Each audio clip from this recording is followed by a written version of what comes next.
Apakah kamu sedang merasa hidupmu terasa berat? Bertanya-tanya mengapa harus kita yang mengalami ujian berat ini? Mengapa Allah sepertinya tidak adil? Jangan lupa untuk klik like, share, dan subscribe untuk mendapatkan update konten terbaru dari kami. Why? Jawabannya sederhana. Karena kita membandingkan diri kita dengan orang-orang lain, atau nggak usah diri kita deh, kita membandingkan nasib orang beriman dengan nasib orang yang tidak beriman, sama-sama menggunakan dunia. Padahal Allah tidak banyak berjanji urusan dunia kepada orang beriman. Kalau mau ngebandingin, bandingkanlah orang beriman itu dengan akhirat dan orang yang tidak beriman dengan dunia. Dia dapat apa di dunia, kita dapat apa di akhirat, itu baru imbang perbandingannya. Kalau kita ngebandingin dia dapat apa di dunia, saya dapat apa di dunia, itu perbandingan yang gak matematis menurut Islam, gak logis menurut iman. Baru logis kalau kita ngebandingin, dia orang misalnya riba, terus dia bisa beli aset sekian, saya gak riba, dapat apa nanti di akhirat, itu baru logis tuh menurut iman.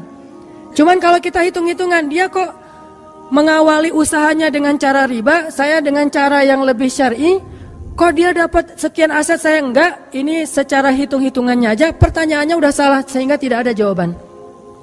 Jadi kalau pertanyaannya udah salah, tidak ada jawaban. Makanya yang harus diperjelas dulu pertanyaannya, baru nanti ketemu jawabannya. Saya mau sharing sebuah kisah nih tentang dua orang laki-laki Bani Israel. Satu ahli surga, satu ahli neraka. Yang satu mukmin, yang satu kafir. Yang kedua laki-laki ini juga sempat dikisahkan oleh Allah di dalam surat Al-Kahfi. Nanti teman-teman yang rajin baca Al-Kahfi pada hari Jumat bisa cek tuh. Salah satu kisah di surat Al-Kahfi itu kisah dua laki-laki Bani Israel, yang satu kaya, yang satu miskin, yang satu kafir, yang satu mukmin. Ceritanya dua orang laki-laki Bani Israel ini sama-sama Allah karuniai rezeki sebanyak 4.000 dinar. Sekarang 1 dinar itu kurang lebih sekitar 2,5 juta. Jadi ada 4.000 di dinar. Lalu laki-laki kaya, laki-laki kafir, laki-laki yang tidak beriman, membeli sebuah rumah yang sangat bagus di puncak bukit dengan view yang luar biasa, dengan harga 1.000 dinar. Sehingga kemudian dia datang kepada temannya yang mukmin, dia bilang, yuk ke rumah saya tunjukin rumah baru saya. Datang nih ke rumah baru laki-laki yang tidak beriman. Pas ngelihat dari gerbangnya luar biasa, tamannya luas, ada rusanya, ada kijangnya, ada marmutnya, ada segala macamnya, ada onta, ada kuda, lengkap aja tuh. Ini rumah atau kebun binatang ya? Pokoknya rumahnya keren aja. Terus laki-laki beriman nanya, ini rumah baru? Ya, berapa kamu belinya? 1.000 dinar. Bagus kan? Bagus. Ya udah kamu beli atau 1.000 dinar. Ini rumah kayak gini banyak nih masih dijual. Akhirnya laki-laki mukmin ini pulang. Malam harinya dia sholat, kemudian dia berdoa, ya Allah, sahabat saya sudah membeli sebuah rumah yang besar, rumah yang bagus dengan harga 1.000 dinar. Maka besok saya ingin membeli itu di surga dengan cara bersedekah 1.000 dinar. Maka berikanlah untuk saya rumah yang lebih bagus di surgamu ya Allah. Dia sedekah 1.000 dinar. Lalu besoknya ketemu sama temannya yang tidak beriman, nanya, udah beli rumah? Udah. Di mana? Nggak dekat dengan rumah saya, jauh kata dia. Di mana itu? Di surga. Hah? Caranya gimana? Sedekah. Wah, kamu mah orangnya fanatik lah istilahnya, sok soleh lah, apalah segala macam, Pak Haji, diledekin aja tuh. Diledekin. Taulah yang udah hijrah kan gitu ya, suka ada istilah-istilah ngeledekin. Ya udah hijrah, anak masjid, apa istilah-istilahnya, diledekin gara-gara dia bersedekah 1.000 dinar, sebagai ganti temannya yang membeli 1.000 dinar itu bisa beli rumah yang besar. Diledekin terus. Setelah berlalu sekian lama, kemudian laki-laki yang pertama ini yang tadi tidak beriman nikah. Istrinya tuh cantiknya luar biasa, usianya ABG, cantik. Setelah selesai dia lamar, nikah, pas hari pernikahan ngundang temannya yang beriman. Datang ya ke acara pernikahan saya. Acaranya tuh weddingnya itu ada IO-nya, IO terkenal, paling terkenal di situ. IO Bani Israel. Paling. Jadi wedding bukan IO ya, wedding organizer-nya Bani Israel. Kan orang Bani Israel mah orang Yahudi ini kalau bikin acara tuh luar biasa ya. Kayak mereka bikin Tomorrowland segala macam kan. Jadi bikinlah wedding organizer ini bikin acara wedding yang luar biasa, menghabiskan berapa? Kalau sekarang mungkin di TV-TV itu suka diumumin biaya weddingnya itu berapa miliar kan, suka gitu tuh. Nah dia ngumumin. Atau kalau nggak dia umumin pun orang-orang bilang, tahu nggak itu acaranya habis berapa? 1.000 dinar. Habis 1.000 dinar. Dia nanya, ini emang habis 1.000 dinar? Ya, maharnya 1.000 dinar. Mahar si cewek cantik. Cewek paling cantik di kota itu aja. Tidak ada lagi cowok kecuali pernah suka sama tuh cewek. Tapi dia dapat gara-gara punya uang 1.000 dinar. Saya pernah guyon sama istri saya. Nanti kalau anak kita nikah, maharnya nggak usah mahal-mahal. 2 miliar aja. 1 miliar buat dia, 1 miliar buat bapaknya. Nah 1.000 dinar. Udah gitu dia pulang nih orang beriman. Malamnya dia tahajud, dia berdoa kepada Allah, ya Allah, teman saya udah nikah, dan saya mau masih gini aja. Tuh ya, ini pedoman buat teman-teman ya. Kalau ada yang ngasih kartu undangan, tanya maharnya berapa? Maharnya 10 juta. Waduh, saya pas nih 10 juta. Bilang ke Allah, ya Allah, sama kayak dia. Saudara saya, teman saya sudah menikah dengan mahar 1.000 dinar. Dan saya masih punya. Saya ingin melamar bidadari di surga dengan 1.000 dinar. Nikahkanlah saya dengan bidadari paling cantik di surga ya Allah. Ini 1.000 dinarnya, sedekah 1.000 dinar. Temannya punya anak, ceritanya pas lagi reuni SMP gitu ya. Lagi reunian tanya, kok masih sendiri aja? Enggak sendiri, cuma gak dibawa. Itu trik menjawab pertanyaan yang nyelekit tadi. Loh kok kamu sendiri? Nggak ditemenin sama si dia? Nggak, lagi nggak enak badan. Nggak dibawa katanya. Loh kok nggak dibawa? Soalnya masih di surga. Udah aja. Di surga gimana caranya? Sedekah 1.000 dinar. Wah lo benerannya keterlaluan lo. Habis-habisan dibully. Dibully habis-habisan gara-gara dia nggak melamar cewek dengan 1.000 dinar, malah pakai sedekah untuk melamar bidadari Hurul Ain. Baca surat Ar-Rahman paragraf terakhir tentang Hurul Ain. Fihinna qasiratut tarfi lam yatumithunna insun qablahum wala jan. Gak ada manusia yang kayak gitu. Qasiratut tarf, cewek yang matanya besar tapi sayu. Matanya besar tapi sayu. Kalau mata saya kecil, matanya besar tuh. Orang sekarang kan banyak pengen mata besar, sampai diedit dulu di berapa tuh? Aplikasi teh. Itu. Di Fotoras lah, apalah diedit supaya matanya disobek dikit bagian ininya jadi besar gitu ya. Dikasih eyeshadow, dikasih segala macam supaya matanya besar. Kenapa? Mata besar itu simbol dari kecantikan. Makanya bidadari itu bahasa Arabnya Hurul Ain, yang matanya besar. Lam yatumithunna insun qablahum walajan. Belum pernah disentuh. Disentuh doang loh ya, bukan yang lain. Cuma disentuh aja, belum pernah oleh manusia dan jin. Murni, asli, original. Belum pernah dilihat oleh siapapun, benar-benar tersimpan. Kannahunnal yaqut wal marjan, seolah-olah mereka itu adalah yaqut wal marjan, mutiara yang wangi. Udah mutiara, wangi pula. Yaqut wal marjan. Bukan Yakult yang diminum sehari, itu ya. Yakult beneran. Ditambah lagi nanti di ayat yang lain, fihinna khairatun hisan. Perempuan yang khairat. Khairat itu artinya banyak anak. Subur. Dan di surga itu orang berkeluarga dan beranak pinak. Sehingga seseorang ketika pengen punya anak langsung punya anak, tidak perlu 9 bulan hamil. Dan gak perlu juga sesar. Udah aja lahir. Lahir dengan cara yang Allah ciptakan, sangat indah, tidak perlu ada wahnan ala wahnin, tidak ada kepayahan demi kepayahan, lahir anak. Dan anaknya bisa pesen, request. Ya Allah, saya pengen anak laki-laki, tapi modelnya gini. Nah, bisa. Kalau di dunia kan nggak bisa request, terima aja apa adanya ya. Oh gini, ternyata nggak mirip. Cuma di dunia, di akhirat mah bisa request segalanya, sesuatu juga bisa request.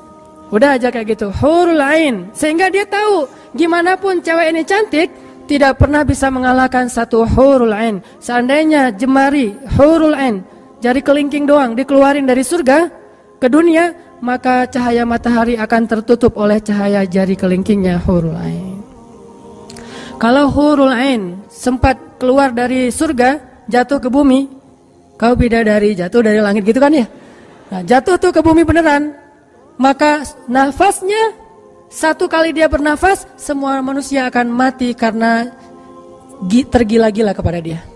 Harumnya nafas hurul ain. Gak usah dibayangin, ntar makin gak bisa tidur. Sekedar ilustrasi doang nih. Akhirnya dia lamar tuh hurul ain dengan sedekah 1000 dinar. Udah aja sih kayak gitu. Dan dia merasa, alhamdulillah saya lebih beruntung dari dia. Saya lebih beruntung dari dia. Gitu matematika mukmin. Baru setelah beberapa tahun, teman yang pertama tadi yang tidak beriman beli kebun. Kebun yang sangat luas. Lalu ngajak lagi teman yang beriman, yuk ke kebun saya. Kamu udah punya kebun? Udah, datang aja. Kamu tahu nggak nih kebun yang saya beli berapa? 2000 dinar. Kebun korma yang sangat luas, yang di dalamnya ada mata airnya sendiri, yang tidak seolah-olah tidak ada batas ketika kita memandangnya. Terus sepanjang mata memandang. Kebun kurma yang rindang, 2000 dinar. Lalu laki-laki ini pulang lagi, ya Allah, izinkan saya membeli kebun-kebun surgamu dengan 2000 dinar, karena saudara saya itu udah membeli kebun di dunia. Sedekah lagi 2000 dinar. Terus kayak gitu sampai mereka tua. Yang satu meninggal dalam keadaan kaya raya tapi kafir, yang satu lagi meninggal dalam keadaan miskin tapi beriman. Siapa lebih beruntung? Tergantung matematika yang dipakai. Kalau matematikanya materi duniawi, pasti orang yang pertama yang tidak beriman lebih beruntung. Bisa menikmati dunia habis-habisan sampai hari tuanya. Tapi kalau matematikanya matematika mukmin, Rabbani, maka pasti yang kedua lebih beruntung dari yang pertama. Nanti setelah mereka meninggal, ini ceritanya panjang sekali dan kemudian jadi salah satu tafsir dari Al-Quran surat As-Saffat yang nanti kita baca. Di akhirat, kalau teman-teman tahu, kalau kita baca tafsir itu ternyata ya, di surga itu punya jendela. Kayak rumah punya jendela. Cuman saya nggak tahu seperti apa bentuk jendelanya, karena surga itu kata Nabi, ma la ainun ra'at wa la udhunun sami'at. Yang nggak pernah dilihat oleh mata, yang nggak pernah didengar oleh telinga, yang nggak pernah dibayangkan oleh imajinasi manusia. Yang jelas ada jendela itu di surga. Nah, jendela ini apa? Jendela ini dipakai untuk mengintip ke neraka. Jadi nanti kalau ada kisah-kisah penduduk surga menyelamatkan orang-orang di neraka, itu lewat jendela itu. Kalau ada cerita penduduk surga dan penduduk neraka berdialog, itu lewat jendela itu. Bukan keluar dulu, sama-sama keluar terus ada ruangan khusus dialog gitu, enggak. Atau pakai misalnya Skype gitu ya. Nelpon neraka pakai Skype. Tling, lagi disiksa. Aduh, ada yang nelpon, ntar dulu. Kan nggak ada yang gitu ya. Ini mah pakai jendela. Jadi jangan pakai imajinasi teknologi yang sekarang. Nggak ada Skype, nggak ada WhatsApp call, video call gitu. Nggak ada line. Yang ada lewat jendela. Begitu dia ngelihat ke jendela, dia langsung Allah berikan dimensi melihat neraka. Langsung Allah kasih ruang untuk bisa melihat neraka. Di neraka itu dia akan bertanya kepada malaikat neraka, ngasih kayak kertas gitu. Tolong cariin yang namanya ini. Cariin. Oh ya, ini masa nggak kenal kayaknya di surga. Emang siapa?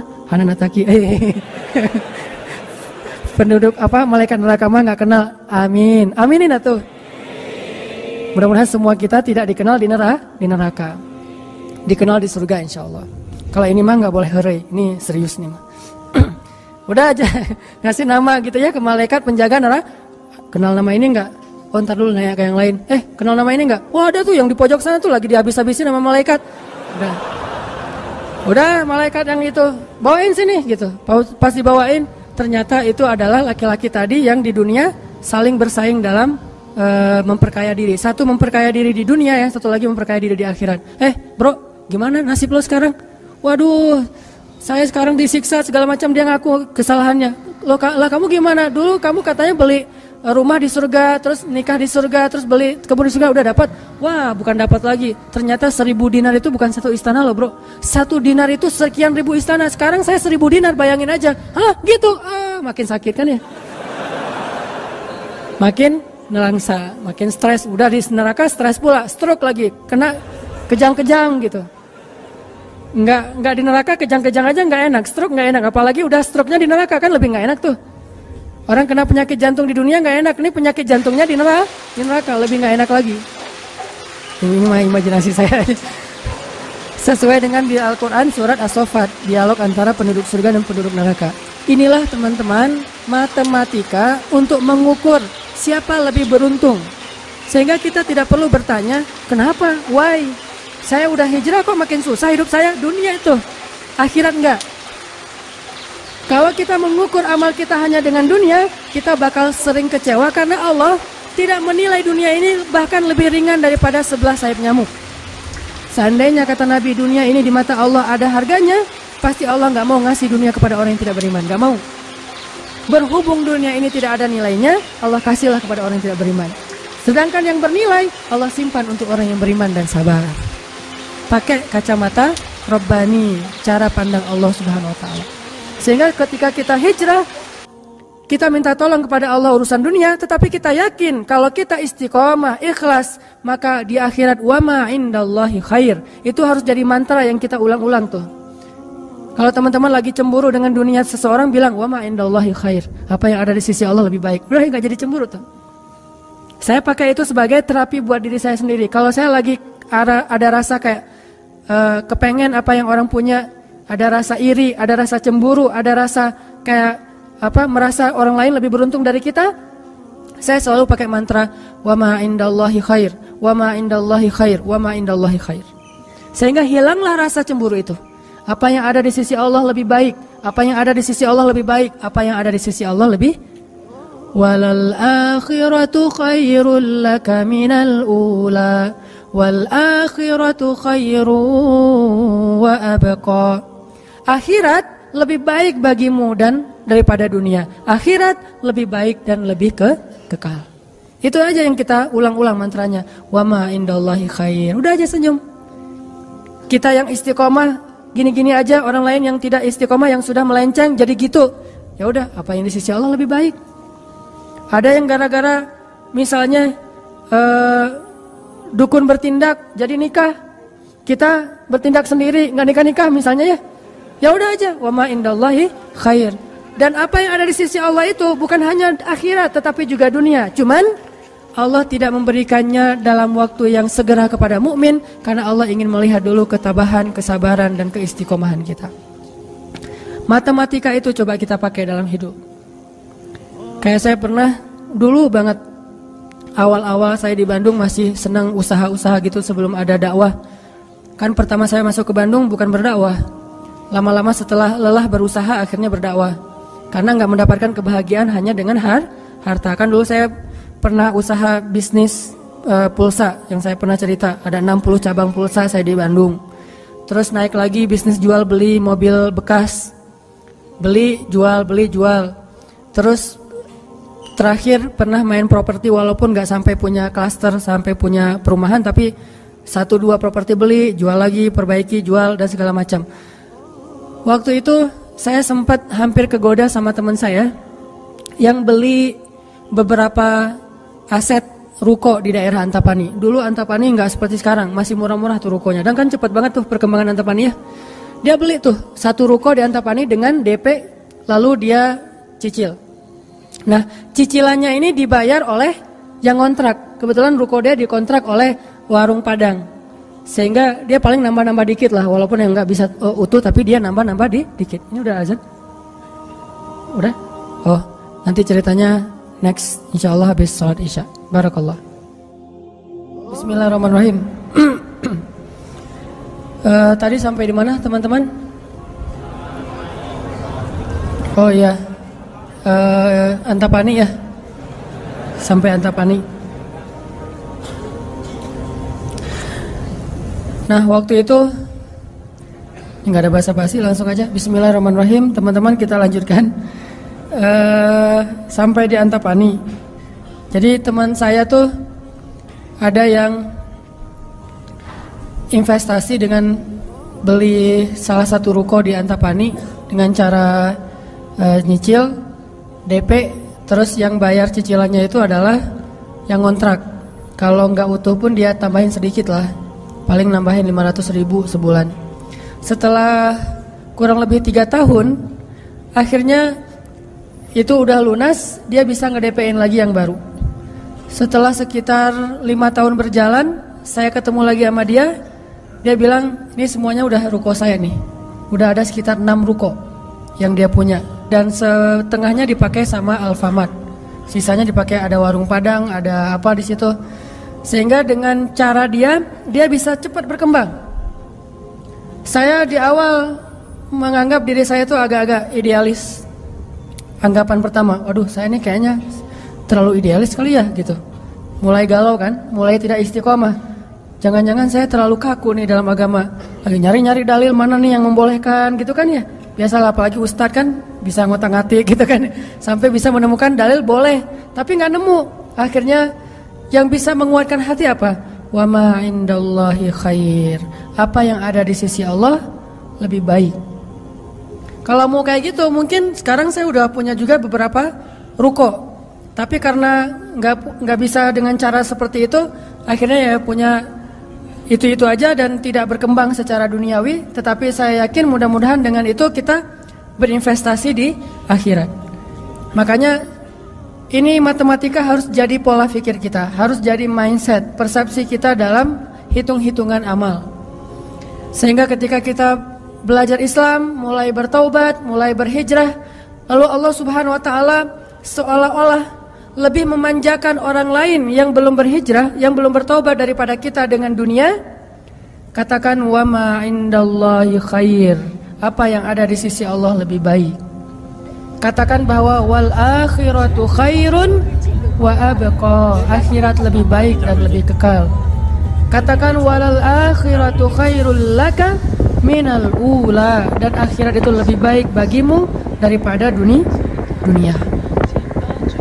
Ini yang memotivasi kita untuk bisa istiqomah, sehingga kita tidak ngerasa dicurangin sama Allah Subhanahu wa taala.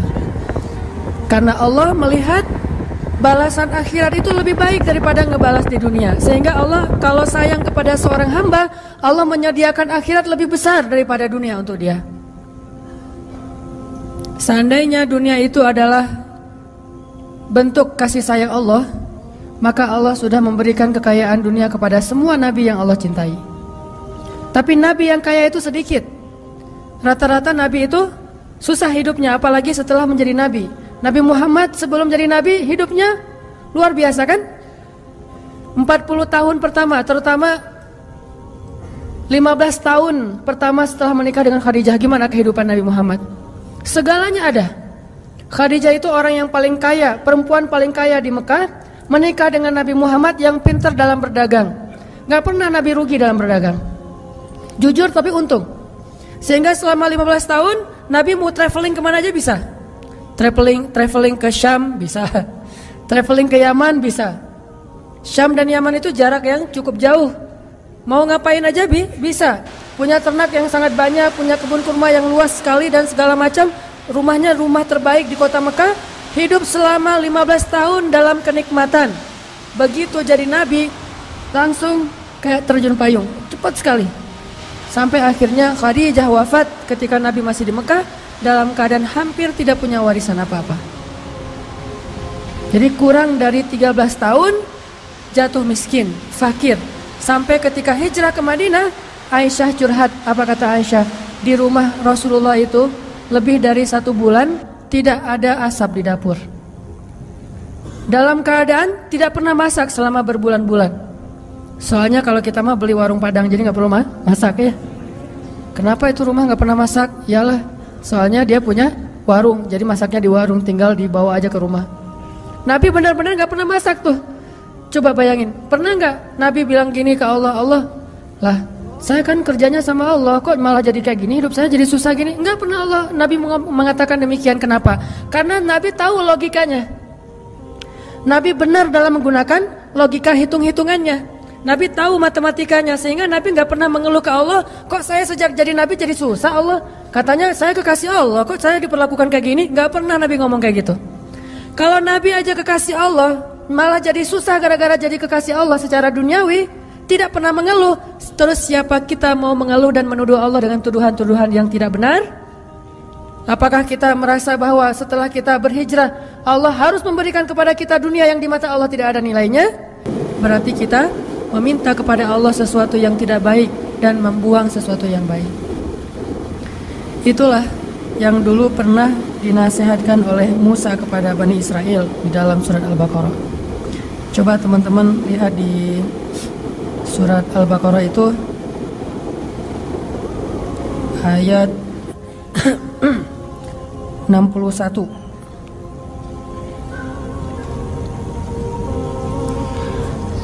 أعوذ بالله من الشيطان الرجيم وإذ قلتم يا موسى لن نصبر على طعام واحد فادع لنا ربك يخرج لنا مما تنبت الأرض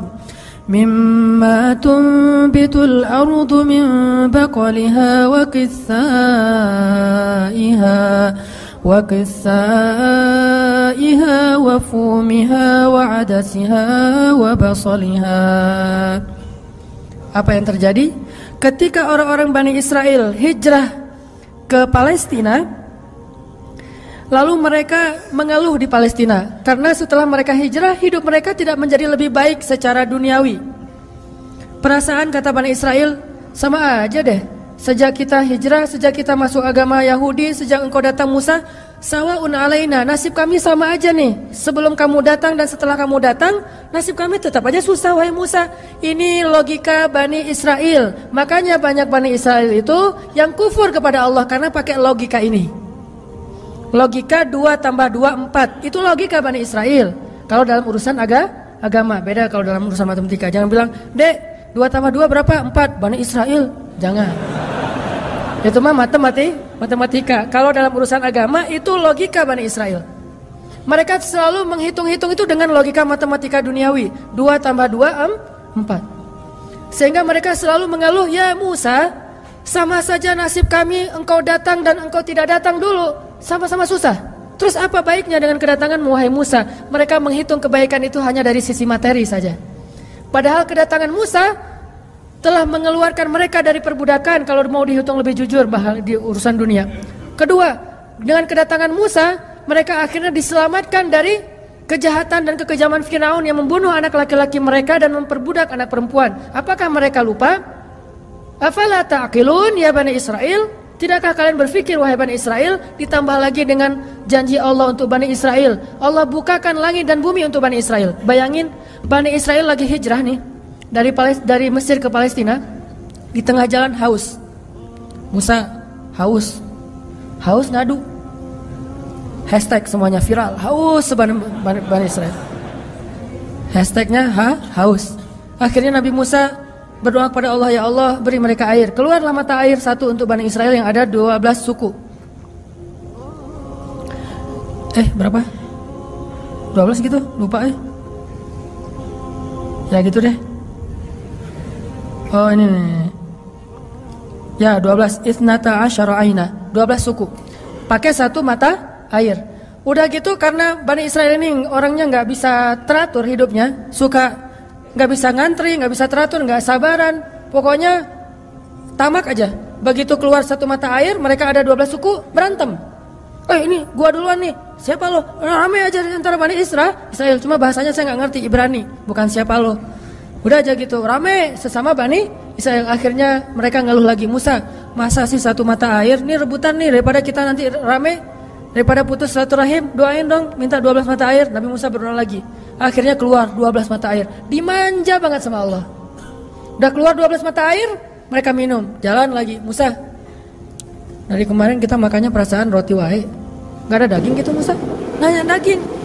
Ini kayaknya nih buffetnya nggak internasional nih, Asian food gitu, nasi gitu ya. Saya pengen sekali-kali dong Musa cari yang buffet yang international food gitu. Akhirnya Allah kasih man nawassal manna wassalwa. Kasih burung datang sendiri untuk disembelih. Datang tuh burung terbang depan Bani Israel, nunduk langsung gini. Enggak. Coba, burung Bani Israel. Coba ada nggak burung kayak gitu sekarang? Bebek gitu ya. Pak, hari ini kita masak bebek. Oh boleh. Bebek, datang sih bebek teh. Yam, yaitu ayam datang. Nggak ada kan sekarang kan ya? Allah tundukkan burung yang liar kepada Bani Israel, datang untuk disembelih langsung dibakar, terus makan. Kemudian keluar lagi makanan-makanan luar biasa, datang dari langit seperti datang kepada Maryam alaihissalam. Masih ngeluh juga. Terus jalan lagi, Musa haredang cenah. Panas, datang awan menaungi Bani Israel. Mana ada manusia, bangsa di muka bumi ini selain para nabi yang dinaungi awan sepanjang perjalanan coba, kecuali Bani Israel dan orang-orang modern yang pakai kendaraan udah tertutup ya. Kalau dulu mah Bani Israel kemana mereka pergi awan ngikutin. Wan, sana ya kata awan saya. Bukan si Iwan, awan. Udah aja jalan. Bani Israel mana? Kadang-kadang suka iseng, nih lihat awannya nih, ikutin kita nggak ya? Lari, awannya ikut lari. Namanya Bani Israel, iseng. Tapi Allah masih diakal-akalin sama mereka kan? Yang pernah saya cerita, disuruh bayar zakat, mereka katakan kami mah zakat 2,5% mah itu orang pelit lah.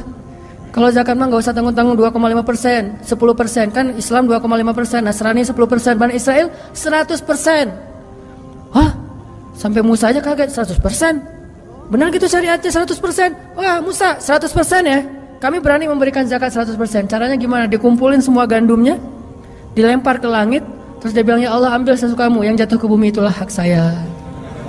Itulah Bani. Saya lempar semuanya, gandum, roti, segala macam, korma dilempar ke langit. Ya Allah ambil sesukamu ya Allah. Yang jatuh ke bumi berarti engkau ridho untuk saya. Mana ada yang nyangkut di tengah antara langit dan bumi kan? Pasti semuanya jatuh ke bumi. Oh berarti Allah nggak memerlukan itu, ya udah untuk kita aja. Yang penting kan kita udah niat nih 100%. Tapi Allah nggak mau nerima, ya udah itu akal-akalan Bani Israel. Makanya mereka ngeluh, ya Musa di Palestina itu tidak ada sayur mayur. Kami kangen makanan-makanan di Mesir. Kalau teman-teman tahu Mesir itu sebetulnya nggak tandus-tandus amat. Mesir itu ada bagian yang salju. Jadi kalau mau ngerasain Eropa bisa ke bagian itu.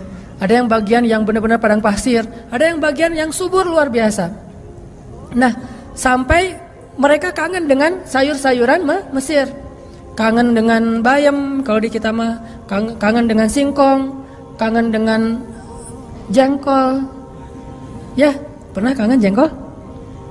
Karena nggak pernah keluar Bandung. Kalau keluar Bandung pasti kangen jengkol. Misalnya umroh gitu ya. Ada restoran Indonesia, Mang ada jengkol? Di Mekah. Kalau tanya orang Arab, jengkol. Bahasa Arabnya tidak ada jengkol. Soalnya bahasa Arabnya tidak ada jengkol. Mahada kata orang Arab, jengkol yang aroma raihah. Intinya orang Bani Israel kangen dengan makanan Mesir. Terus apa kata Nabi Musa? Qala atastabdiluna alladhi huwa adna billadhi huwa khair. Apakah kalian meminta untuk menukar sesuatu yang buruk dengan sesuatu yang lebih baik? Maksudnya apa? Kenapa kalian ingin dibayar oleh Allah dengan dunia ketika kalian beriman? Kalau Bani Israel itu kalau beriman hitung-hitungan banget. Habis beriman harus rezekinya berlimpah. Habis beriman harus terbebas dari segala masalah. Habis beriman harus dimanjain banget dunianya. Itu pola pikir Bani Israel. Sedangkan para nabi dan orang-orang yang beriman gak kayak gitu cara berpikirnya. Setelah beriman Allah uji, maka mereka mengatakan ini untuk melihat apakah saya jujur dalam iman atau munafik. Seperti kata Bilal, ketika Bilal beriman dengan qadarullah, dia ketahuan imannya oleh tuannya Umayyah bin Khalaf. Lalu disiksa oleh Umayyah bin Khalaf. Setelah disiksa berhari-hari, Umayyah ngomong gini, Bilal, mana Tuhan kamu? Coba lihat tuh, kamu disiksa-siksa, Tuhan kamu gak pernah ngebelain kamu, Muhammad juga gak pernah ngebelain kamu. Jadi kamu tuh sebetulnya kasihan, tinggal sendiri, gak pernah dibelain oleh siapa-siapa. Kalau gak saya nyelamatin kamu, kamu akan celaka, wahai Bilal. Apa kata Bilal? Ya Umayyah, udah gak bilang lagi Tuhan, dia emang udah beriman. Gak ngomong lagi Tuhan, gak ngomong lagi gitu. Kalau saya diuji atau disiksa karena keimanan saya, itu berarti Allah ingin melihat kesabaran saya. Maka kalian akan melihat sabar saya lebih kuat daripada sabarnya orang Arab. Karena orang Arab Mekah itu terkenal dengan keteguhan dan kesabarannya. Saya akan lebih sabar daripada laki-laki Arab dan akan lebih kuat daripada gunung Uhud. Bilal tahu itu. Jadi bukan, ya juga ya Umayyah, ya udah deh balik lagi aja kayak dulu. Enggak, Bilal mah nggak ngomong kayak gitu. Kan orang suka pundung gitu ya. Pundung fisabilillah. Baru hijrah, Allah kasih ujian pundung. Aduh, sama aja udah hijrah nggak hijrah tetap aja nggak bisa dapat jodoh. Gitu kan. Akhirnya udahlah sekalian kayak dulu aja. Aduh sama aja, ternyata udah rajin ngaji, belum kelihatan juga ke atas, masih aja nggak ada yang kecantol misalnya kan ya. Aduh udah rajin udah pindah kerjaan, tetap aja belum dapat kerjaan yang lebih baik. Kata Allah, wa may yattaqillah yaj'al lahu makhraja. Mana? Wa yarzuqhu min haitsu la yahtasib. Mana tuh? Jawabannya Allah berikan itu setelah Allah lihat kesabaran kita.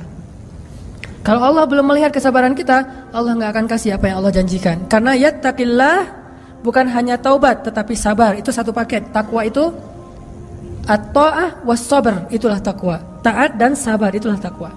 Wa may yattaqillah, siapa yang taat lalu sabar, baru Allah janjikan yaj'al lahu makhraja wa yarzuqhu min haitsu la yahtasib wa may yattaqillaha yaj'al lahu min amrihi yusra wa may yattaqillaha yukaffir anhu sayyi'atihi wa yu'zim lahu ajra. Itu semua janji Allah bagi orang yang takwa, dan takwa itu taat dan sabar. Kalau taat doang tapi nggak sabar, pundung tadi, maka Allah tidak punya janji apapun dengan dia. Ini logika yang dipakai oleh Allah, hitung-hitungan matematikanya Allah Subhanahu wa taala, sehingga kita tidak kecewa.